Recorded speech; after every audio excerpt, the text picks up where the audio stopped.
O Espírito dos Mares. Capítulo 3. A vida diante de seus olhos.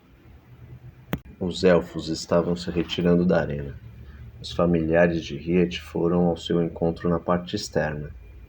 Sua mãe e irmã vieram lhe abraçar.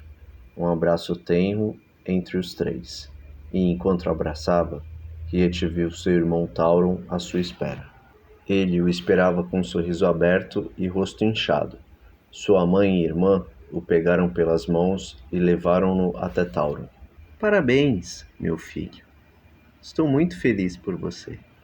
Conquistou o que sempre desejou, disse sua mãe. Sua irmã Lillian, com um olhar alegre, estava surpresa e não acreditava na conquista de seu irmão mais novo. Riet, você foi demais na competição. Eu nem acredito que você venceu. Você deve ter treinado muito para isso. Tauren, sua mãe, o olhou desconfiada. Imagino que Riet deve ter treinado todas as vezes que me deixou sozinha no serviço. Ah, Riet, seu menino danado. Por isso você sempre estava cansado para tratar os cavalos. Riet caiu na risada, olhando para as duas enquanto caminhavam até Tauren. Olhe, mãe, pelo menos meu treinamento não foi em vão. E meu pai, onde está? Não o vejo por aqui. Após Riet perguntar de seu pai, Tauren começou a se preocupar. Eles pararam em frente a Tauron. Nossa, Riet, agora que você falou de seu pai é que percebi. Seu pai vai bem achar que eu estava por trás de tudo isso e que lhe acobertei de tudo. Ele vai pensar que lhe ajudei, deixando-o treinar e que eu sabia de tudo e não contei a ele. Imagino o quanto ele vai ficar furioso por suspeitar de algo que eu não fiz. Tauron olhou para os três e coçou a cabeça com uma das mãos. Riet, agora você entrou numa enrascada e ainda vai levar nossa mãe junto nessa confusão toda. Imagina ainda quando ele souber que quem treinou você foi o herói Teleton. Ele vai querer matar vocês dois. Sua mãe e irmã se espantaram com a notícia. Lillian olhou brava para Riet. Eu não acredito nisso, Riet. Você, além de treinar e competir, ainda desobedeceu a mais essa ordem do papai?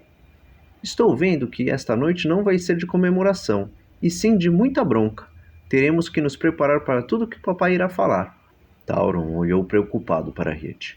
Bem, deixemos isso para lá por enquanto. Riet, venha me dar um abraço. Tauron puxou seu irmão e lhe abraçou com muita força. Você foi um herói nas competições, Riet. Seu desempenho foi de um veterano. Estou muito feliz por você ter vencido a final. Você é digno de ser um viajante. E eu duvido que vai existir um viajante melhor do que você em nossa vila. Riet olhou para Tauron, com um sorriso enorme em seu rosto e agradeceu as palavras de seu irmão mais velho. Estou muito grato pelo apoio de todos vocês e muito feliz de ter vencido. Eu me empenhei muito em todos esses anos treinando com Isaías. Minha dedicação foi grande, mas esta conquista não foi nada fácil. Para mim, o mais difícil foi ter que lutar contra o meu próprio irmão. Tauron, eu quero que saiba que você ainda terá outras oportunidades e pode ter certeza que eu estarei ali, na arquibancada da arena, torcendo por você. Irei pedir para Isaías treinar você e tenho certeza de que, com o treinamento dele, você conseguirá vencer na próxima competição daqui a 10 anos. Tauron olhou sério para Riet e, após poucos segundos, caiu na risada. Riet, você não tem que se preocupar com isso. Eu sei que o meu treinamento não foi o suficiente para esta competição, mas mesmo assim eu consegui chegar até as semifinais. Eu não irei mais competir.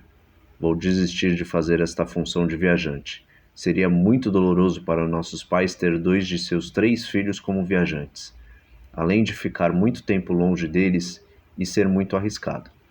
Acho que vou começar a acompanhar mais o nosso pai e aprender um pouco sobre as leis. Irei ajudá-lo em seu trabalho. Aposto que isso irá deixá-lo feliz, e acho que irei gostar de ficar trabalhando ao lado dele. Riet, surpreso com a escolha de seu irmão, apertou-lhe a mão. Está certo, Tauron. Tem que escolher fazer o que você souber melhor. Riet olhou para os lados, e quase todos já haviam ido embora. Dentre os poucos elfos que haviam por ali, ele continuava sem encontrar o seu pai e começou a ficar preocupado. Tauron, leve nossa mãe e irmã para casa. Eu irei procurar nosso pai. Preciso conversar com ele e saber o que achou de tudo isso. Tauron acenou com a cabeça, concordando. Ok, Riet, já vamos. Mas tome cuidado e não vá discutir com o pai aqui fora. Leve-o para casa e todos nós conversaremos juntos. Riet, já se afastando deles, fez sinal de positivo com a mão e foi à procura de seu pai. A arena já estava toda escura e no local restava apenas o som dos grilos.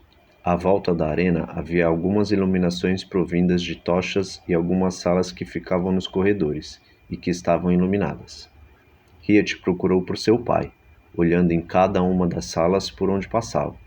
A noite havia chegado, e junto com ela o vento frio que soprava da mata que cercava a arena. Riet estava quase terminando, quando à frente avistou uma sala com várias tochas penduradas do lado de fora. Ao se aproximar, percebeu algum movimento dentro, e chegando mais perto, começou a ouvir uma estranha conversa. Foi até uma das janelas, se aproximando devagar, e observou ligeiramente quem estava do lado de dentro. E se espantou, pois lá estava seu pai, o juiz ancião e mais 2 elfos de idade avançada, que aparentavam ser anciãos da vila.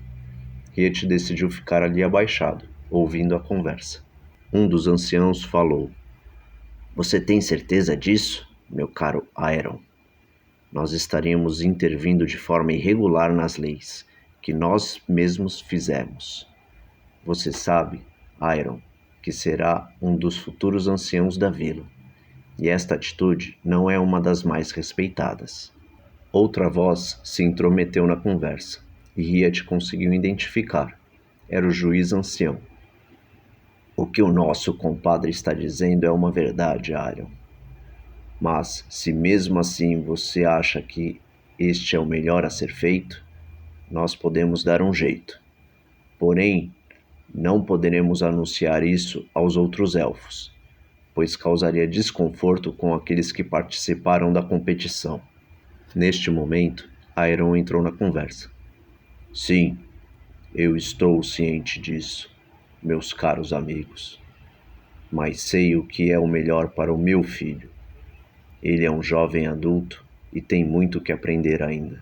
É muito inteligente e sei que seria de grande valia dentro da vila.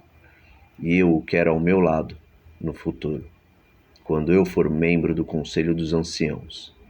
Podemos alegar aos elfos que, devido à desistência de Riet em ser viajante, foi decidido escolher o vice, e assim Aglargon poderá se tornar um viajante, enquanto, por outro lado, eu irei forçar Riet a desistir de sair da vila. O juiz ancião se levantou da cadeira. Se esta é a sua escolha, amado irmão Aeron, nós iremos respeitar. Então está decidido. Iremos comunicar aos elfos e solicitar a presença de Aglargon para se tornar um viajante. E Riet estará impossibilitado de exercer tal função. Mas você terá que controlar o seu filho, pois, se isso for descoberto, acarretará muitos problemas. Riet não acreditava no que acabara de ouvir. Seu pai havia ido longe demais. Não poderia forçá-lo a ficar. Estava decidido. Iria sair daquela vila de qualquer maneira, e ninguém poderia impedi-lo, nem mesmo seu pai. Ele saiu agachado bem devagar de perto da janela, pois todos na sala estavam se levantando, e, ao se distanciar um pouco, se levantou e correu para a beira da mata, que ficava em volta da arena, escondido dentre as árvores. Correu rapidamente para sua casa antes de que seu pai chegasse. Ao chegar à sua casa, entrou correndo para o seu quarto. Rapidamente juntou algumas roupas e objetos pessoais. Na saída de sua casa, encontrou seus familiares e, com muita pressa, começou a se explicar. Tauron, Lilien e mãe, eu não tenho muito tempo, não poderei explicar com detalhes o que aconteceu, mas tenho que ir embora. Quando o pai chegar, vocês vão saber o que aconteceu, pois eu ouvi tudo o que conversou com o juiz ancião enquanto eu estava à sua procura. Digam a ele que eu fiquei sabendo de seus planos e fui embora. Depois perguntem a ele o que ele conversou com os anciãos na sala da arena. Desculpem, mas tenho que ir. Eu não sei quando nós nos veremos novamente. Eu preciso viver a minha vida e a escolha que fiz. Nunca se esqueçam de que eu amo muito vocês. Riet correu para fora de casa, olhando para trás com lágrimas escorrendo pelos olhos. Enquanto corria para longe, via seus familiares com olhares de espanto e sua mãe falando de forma desesperada. Não! Meu filho, volte aqui! Seja lá o que for que ouviu, nós podemos conversar com seu pai e... Tywin estava com seus braços esticados na direção de seu filho enquanto falava. Riet não ouviu o restante que sua mãe falava. Já estava distante, e o som da voz da mãe já não alcançava mais os seus ouvidos. Sua caminhada foi longa até a saída da vila, correndo sem mais olhar para trás e sem parar, com o suor escorrendo por seu corpo e o cansaço lhe puxando para baixo. Seu corpo parecia estar acorrentado ao chão, suas pernas mal lhe obedeciam. Este seria um dia que Riet nunca iria esquecer. O dia em que, com muita alegria, venceu a competição e, com muita tristeza, fugiu de casa. Assim que saiu da vila, ele olhou para trás, vendo apenas as pequenas luzes das tochas acesas nas casas da vila. E, ao voltar seu olhar para frente, deu de encontro com um homem com um manto azul e detalhes em dourado. Riet bateu de frente no peitoral do homem e caiu no chão, para trás. O manto cobria inteiramente a pessoa. Nem mesmo seu rosto era possível de ver. Via-se somente uma sombra escura coberta pelo capuz do manto. E uma voz séria e fechada começou a falar. Aonde você pretende ir a esta hora da noite? Está querendo cometer suicídio saindo assim, dessa forma? Tirando o capuz da cabeça, Isaías se revelou para Riet. Mestre, é você! Com um olhar exausto e suando, Riet continuou. Ainda bem que é você. Achei que fosse alguém tentando me atacar. Estou sem condições de lutar com quem quer que seja. Mas, por favor, mestre, não fique em meu caminho, pois minha decisão foi tomada e eu não vou voltar atrás. Isaías estendeu sua mão para ajudá-lo a se levantar. Não se preocupe, Riet. Não vim aqui para impedi-lo. Você esqueceu que eu sou seu mestre? Eu não tirei meus olhos de você e acompanhei cada passo seu, após sair da arena, assim como também ouvi a conversa com seu pai. E logo que o vi correndo, imaginei qual seria sua reação. Por isso segui até aqui, para lhe encontrar do lado de fora da vila. Não irei lhe impedir, mas também não irei deixá-lo sair somente com seus trapos e objetos. Você enlouqueceu, Riet? Isaías tirou de suas costas uma mochila feita de fios grossos. Parecia ser uma mochila artesanal, feita com cordas. Tome, leve consigo esta mochila. Aqui dentro tem algumas garrafas de água e comida para sobreviver com mais facilidade pelos próximos dias. E mais uma coisa, que você estava esquecendo. Sua espada e sua malha de proteção ao corpo, que ficou comigo no momento em que você foi para a sala de entrada da arena, no início das competições. Sem suas armas não chegará a lugar nenhum. O mundo fora da vila é selvagem. Lembre-se, fique sempre atento. Eu poderia ser um inimigo quando me encontrou, e, se eu fosse você, estaria morto sem nem mesmo ter condições de lutar para sobreviver. Vá, Riet, siga o seu caminho, mas antes, pare em algum canto para descansar. Ah, e mais uma coisa. Leve consigo isto. Isaías lhe deu uma bandana preta. Você vai precisar. Cubra suas orelhas e não mostre aos outros que você é um elfo, antes de confiar neles. Existem muitas raças que não gostam de nossa presença, então esconda o máximo que puder.